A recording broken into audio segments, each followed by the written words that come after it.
Haleluya, mwana wa Mungu, wewe unaitamani kwenda mbinguni. Kitabu cha Mambo ya Walawi sura 19 mstari wa 27.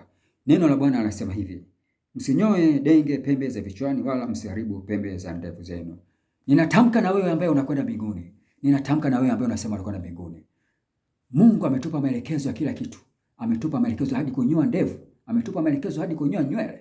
Unaponyoa nywele zote, mwanaume ameruhusiwa kunyoa, mwanamke ameruhusiwa kufuga. Ukanyoa nywele, usichonge pembeni. Kuchonga pembeni ni dhambi.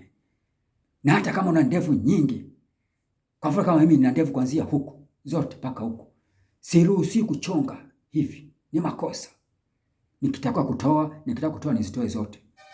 Nikitaka kupunguza nizipunguze zote, kote na hapa na huko zilingane. Ndivyo ninavyotakiwa. Sitaki kuchonga. Nikichonga, hata kama ni mchungaji, hata kama ni askofu, parapanda ikilia, nimeachwa, kwa sababu hayo ni mapambo ya uzuri, ni mapambo ya wapagani, haitakiwi. Usidharau kaona vitu vidogo vidogo kwamba hivi Mungu anafumbia macho. Dhambi ni dhambi tu. Wewe utasema ni ndogo, lakini kwa Mungu ni dhambi. Mwana wa Mungu, badilika. Unapokwenda kunyoa, unapoamua kunyoa, mweleze wazi yule anayekunyoa kama kweli unatamani kwenda mbinguni. Ndugu yangu, ninyoe nywele zote zilingane. Ninyoe nywele, ukishamaliza usichonge pembeni. Na kama umeamua kwamba kunyoa na ndevu, unapia ndugu yangu, ninyoe ndevu zote zilingane na wala usichonge ndevu. Ukifanya hivyo, parapanda ikilia, utaenda mbinguni.